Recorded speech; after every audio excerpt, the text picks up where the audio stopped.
Hey everybody, welcome back to the towel and welcome to my channel. Before I get into this plant right here that we're going to talk about, I wanted to say I recently received a comment on one of my videos that I talk too slowly and it gets kind of boring.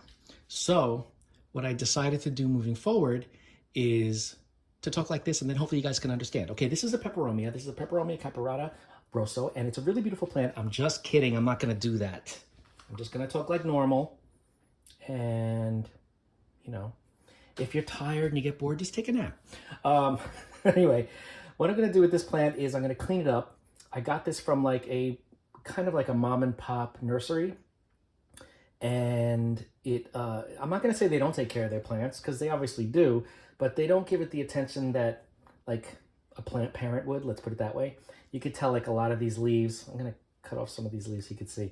A lot of these leaves are damaged. They're either dry or some other type of damage. Maybe some of them are, looks like sun damage, because these were indoors, but they were getting a lot of heat and a lot of direct light. So a lot of these leaves won't be viable, but I'm going to try to clean this up as much as I can. You can see there are flower spikes all over the place, which is also a sign that it's getting enough light, because these will bloom profusely, as you can see, when given enough light. But yeah, so I'm just going to start removing the leaves that are just not in the best shape. And I will probably, you can see they're all like kind of damaged a little bit. And I will probably, dead flower spike, I'm probably going to try to propagate with them. And some of them will probably take, some of them won't. Fine with me. It's worth a shot. This way, I'm not just throwing away something that could potentially be a life. Anyway, care for Peperomia caperata Rosso, which is this plant. First of all, let's just do a little description. The leaves are kind of corrugated like other caperata, except the undersides are like this really deep red, really pretty. And when you see it from a certain angle, some of the leaves you see the underside, some of them you see the top. So you see dark green, shiny green, and this beautiful reddish. So it's really pretty. As you can tell, the flowers are nothing special, just like most other, not all, but most other Peperomia. It's the rat tail, which is totally fine. I don't mind the flowers being there. It doesn't, to me, it doesn't take away from the plant. To me, it looks like it's alien, like something that you would see on another planet or something. You know, I would imagine. I've never been to another planet, believe it or not. So yeah, this plant does extremely well in, I don't want to say low light, but lower light situations. Like it can survive and thrive. I don't want to say survive. It can thrive in less light than, let's say, like a philodendron, anthurium. They do really well indoors. Peperomia are notorious for doing well indoors. So that's another reason why I love them so much. I also love them so much because there's so many different varieties. As far as humidity is concerned, they have very thick leaves. They're not considered succulents, but they are succulent in nature, where they have thick, fleshy leaves and stems and petioles, and they do store some water. And being epiphytes, kind of think of them like a Hoya or like an orchid. The leaves are strong and sturdy. They're not thin and papery, at least the epiphytic ones, and for the most part. And they are able to withstand some drought. So I feel like this is no different. This epiphyte is no different. So yeah, humidity, not a major concern. Yet another reason why they're good indoors. As far as watering is concerned, the going concept of how to water these is water when the soil is dry. Like the top, let's say, inch or so of soil is dry. What I'm going to do, because of my kooky methods of growing, when I transfer this over to acrylic yarn, I am going to keep a reservoir in the bottom so the yarn will always stay damp. But since there are no fungus spores or any other type of bacteria in the acrylic yarn, because it's sterile, well, it's not sterile, but it's inorganic. It's really a plastic when you think about it, spun plastic. So it's okay if the roots stay damp. It'll actually start sprouting new roots and continue to grow. That's what I've learned in growing all the other peperomia I have in acrylic yarn. So they kind of love it. And I'm not going to lie to you, I love it too. So that is what I'm going to do. But if you're growing in soil, like most other people on earth, I would just definitely wait for the soil to dry, and then you drench it, water it. Don't let it sit in water if it's in soil. Let it drain out, and then you could put it either in its saucer or wherever you have it. But sitting in soil, sitting in water is a no-no. If you could grow these in semi-hydro, you can grow these in leca, in lava rock. Then you can keep a reservoir. That's okay. Again, inorganic and no bacteria or fungi. So yeah. So that's the watering. We talked about light. Normal ambient light in your home is totally fine for these guys. They may start turning towards the window or towards the light, wherever the light's coming from, but they don't get as leggy because they're more compact growers and kind of rosette growing form, kind of like an Echeveria or other types of succulents in that growth pattern.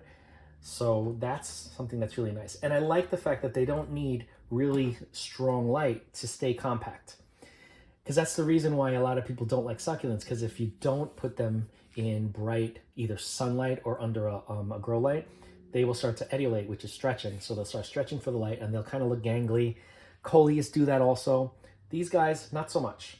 I mean, some varieties, yeah, they will get like that. They will have long internodes, the areas between where the leaves come out. But compact growers like this, not so much. Any of the caparatas, the ripple peperomias, they do pretty well, not etiolating, not stretching for the light. They will turn towards the light. Like this whole thing could like lean like that, but then you just turn it. What else can I tell you? Propagation, like most peperomias, you can propagate by leaf cutting.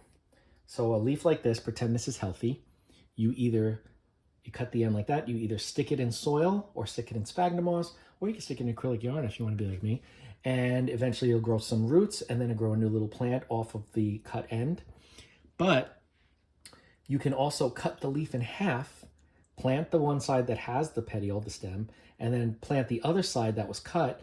And out of every place that there's a main vein, there's the potential to grow a new plant. I think I've said this a million times on this channel, but that's okay.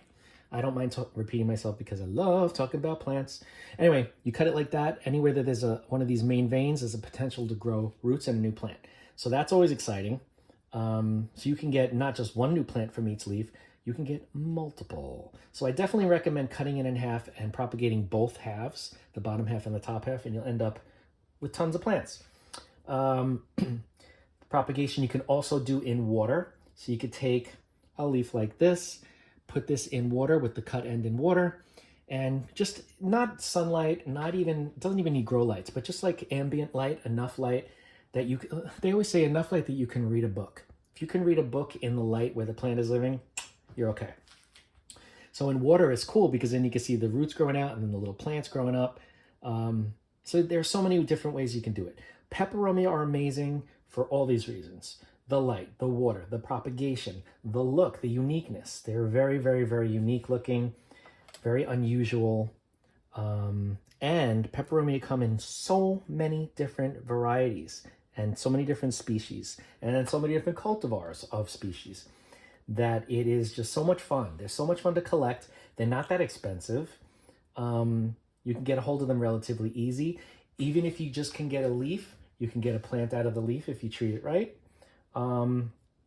They just really are fantastic indoor houseplants. Let's see what else I can tell you as I'm cleaning up here. I mean, most of these leaves, the rest of these look pretty good. There are a couple here that aren't so good. I'm gonna leave the rest of these flowers, unless when I tug on the flower spike, if it comes out, then I know it's ready to come off. Otherwise, I'll just leave it and let it do its thing. You know what I'm saying? Here's the leaf that looks like it has water damage. Sometimes, like African violets, if any of you have grown African violets, that looks like water damage. You know when the leaves of the African violet get those stains when you leave water, especially cold water, on the leaves? That's what it looks like is happening here. It looks like there is, because it's only on the top surface, it looks like this is water damage. I could be wrong, but I tend to think it is water damage because it was also deep in the crown of the plant. It wasn't out where the sun would be hitting it, so I don't think this is sun damage. I think this is water damage. I usually don't have that kind of problem with my Peperomia, maybe because I don't water like all the leaves. But yeah, it looks like that could potentially be what's happening to some of these leaves. They probably just spray over all the plants, and you know, they grow new leaves very quickly. Peperomia grow fast also. That's another thing. Let me show you something up close here. Look at the stems on these plants. I don't know if you can see. Can you see in there? There you go. These stems, usually they're like a rosette that's growing just right out of the soil. These stems have grown pretty tall. For this type of a peperomia, that's really kind of interesting and cool. So yeah, that's another thing, compact growth. They don't get huge, so you don't have to worry about, oh, where am I going to put this plant? Or I can't get any more plants because this one's so big. Nope, this will be about it. You know, it won't get much taller than this, at least for the next few years. And as you cut the leaves off and propagate them, it'll get a little lower, but it just will become like more of a bush than a tall tree. And I have enough tall trees that I'd rather just have the bushes now. And this one is just fantastic. Let me think what else I could tell you. Just based on my experience, I had one of these a long time ago, like a few years back, when I was living someplace else. And I loved it, but I wasn't taking care of it. And I think I was focused more on African violets back then, so the violets were #1. And now that I'm back into foliage, I really, really love my peperomia. Anyway, I don't even know how to cross-pollinate. I mean, these are the flowers, but it looks like there's pollen there. I think I just took some pollen off. I'm assuming that you just kind of touch one flower on one plant, touch the flower on the other, and hope that it crosses. I really don't know how that works, but I know that there are a lot of hybrids going around. And they're just really, really cool and really beautiful. But this is just such a beautiful plant. Like, I don't know. I love it. I love it. Anyway, this again is Peperomia caparata Rosso. Beautiful green on top, narrow leaves, and beautiful red underneath. Stays compact. Doesn't need direct sun at all. Ambient light in your home is enough, and the plant will thrive for you. And give it a little more light, not direct sunlight, but give it more light, and it'll just throw out these rat tails for you like crazy, if that's your thing. Me, I can go either way. I don't need the rat tail flowers, but they don't bother me. Some people think they're ugly, and if it reminds them of a rat, they don't want that in their house. Me, I don't mind so much. So, and it also it's tedious to have to pull out all of these flowers. So I'm just gonna leave it, let it do its thing, let it do what it naturally is meant to do. Even though living indoors is not natural for plants. And yeah, so you have options. Either keep them, leave them, or cut them off. And propagation can be, oh, here's another way to propagate. You can cut one of these stems. So you can cut a stem like there and stick it right into soil or right into water, and it'll root within like a week or two. So again, there's just so many different ways that you can do this. If you have any questions on this beautiful plant, reach out, we'll talk, or even on any type of a peperomia especially in the caparata genus, species, sorry. Peperomia is the genus. Reach out and we'll talk. We'll talk about the peperomias because I love them and you will too, I'm sure. And don't get me wrong, there are some peperomia that have big leaves that grow taller than this. I think I showed in a couple of videos the miniature mini rubber plant that is a obtusifolia. So that one has bigger leaves. There are so many others that grow pretty big. Not so much tall like Monstera size. I'm not going there, but definitely bigger than this. But I like the little ones because then you can have 1 million of them, which I'm approaching 1 million. Anyway. Don't forget to like, comment, share, and subscribe when you watch this video. Hit that bell, ding, if you want to be notified. And I will see you in the next video. Thank you.